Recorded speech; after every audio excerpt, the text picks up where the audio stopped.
Hi, Dan Dustin here. That's my name. And you probably are on my YouTube channel, which you can find under this name. And you can communicate with me somehow on YouTube. I don't quite know how it's done, but you guys seem to. There's almost 900 of you now. And I kind of know what you're interested in because when you subscribe, I get a list of the other things you're watching. I also have a website, which is down here, dandustin.com, and you can communicate with me there by email. And I'm going to keep this card handy where you can see it because I'm just going to read you this very short story. It's true, and I wrote it 20 or 30 years ago and lost it and just found it recently. And it's a powerful story, and I'm just going to read it. But if enough of you respond, then we will come up with another presentation, and there's a great deal to talk about. Karen's father was a man of absolutes, stiff, correct, skilled, always right, and always in charge. I'd never seen him in anything but a suit before that day, and I was wearing the first duds I can remember, overalls which I couldn't get out of without help. This had caused an embarrassing moment or two, which I suspect is why this early memory. I could see from my house that there was action up to Karen's, so off I went. Karen met me under the big pear tree, running, hands raised, palms forward, I peering around her. She said, my father's building a barbecue. I said, that's okay. And she said, well, my uncle is here. And I said, that's okay. And she said, well, he's touched. And she put her finger to her temple. I really didn't quite know what that meant, although I guess I must have had some idea, but all I said was, that's okay. And so Karen said, wait here, I'll talk to my father. When she came back, she said, okay, but you can't talk to my uncle, and you can't look at him, and whatever he does, you just can't notice, or something like that. And I agreed. I don't know if I knew well at the time that I had no real intention to obey. I was fascinated. But I remember watching Karen's father.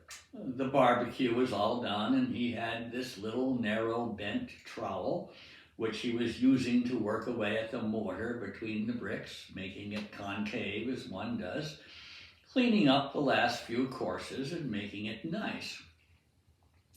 And it was the most precisely perfect piece of backyard brickwork you'd ever care to see.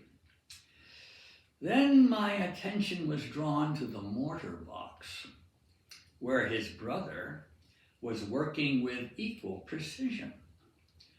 A mortar box is a kind of a rectangular boat-like container that sits on the ground.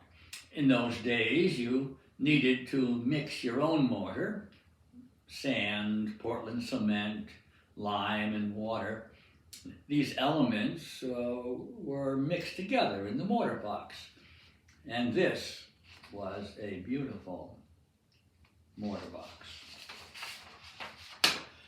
Karen's father had made it out of one metal sheet, which formed both the bottom and the ends, and two 2x10s. Their ends cut up at angles so that when they were set down on the metal, it folded neatly at an angle underneath the ends and made this container kind of like Pogo's boat in the old comic strip, which at that time I was sort of just looking at and sort of beginning to read. He built it, of course, upside down, nailing the thin sheet down to the 2x10s at intervals, minute and unreasonably precise. You could see the effect of that nailing in the bottom, even though it was right side up, because Karen's uncle, who had gotten hold of the large mason's trowel, a beautiful flat oval pointed tool with gooseneck handle and wooden grip, had very carefully scraped the leftover mortar evenly across the bottom and all into one corner of the mortar box, working the tool very, very horizontally across all the little creases that were radiating, one from each nail head. He'd also carefully filled and leveled up all the dents made by the mixing hoe, thus rendering the bottom utterly plain, bringing out its history in a mottled and shimmering pattern of shiny metal and flat mortar-filled hoe dings with even margins of filled nail waves.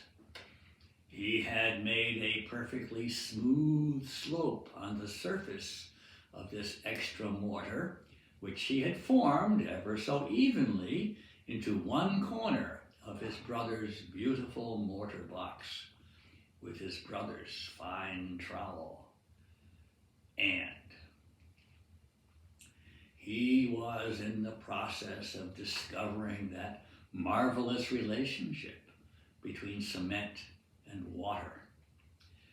If you have a nice even surface to your mortar and you lay the trowel gently upon it, water comes up out of the mix and forms against the bottom of the trowel.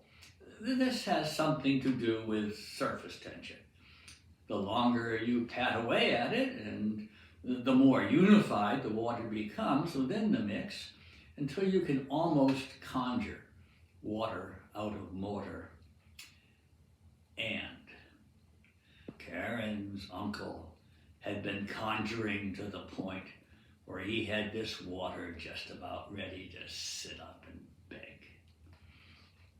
He'd go pat, pat, pat and trick the tool away from the surface, and the shape of that trowel would be black, the water dark on the surface of the limed mortar. And you could watch it sink back, almost reluctantly. He would slide the trowel horizontally, and you could watch black water falling back at the trailing edge, the dark band widening with increased speed, narrowing as he slowed, changing sides as the tool moved back and forth. Dark water cheated out of its rising as the trailing edge switched back. Did it feel cheated? So, I'm watching this guy play with the mortar, and the guy knows I'm watching him play with the mortar.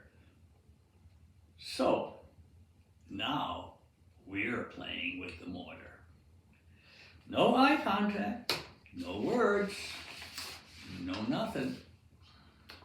I'm just looking at the mortar and the trowel, and well, somehow he above is bringing that trowel down very, very slowly and very much parallel to the slope of the mortar. And I'm looking underneath. We will discover if the trowel really has to touch the surface to bring up that water, or does the trowel know the water?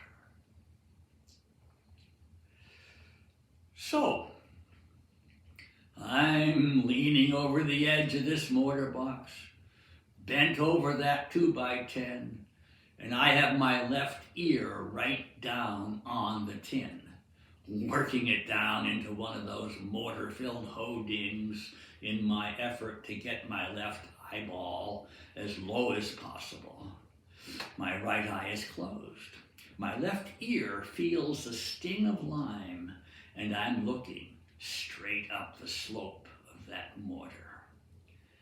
And Karen's uncle has got that trowel two-handed.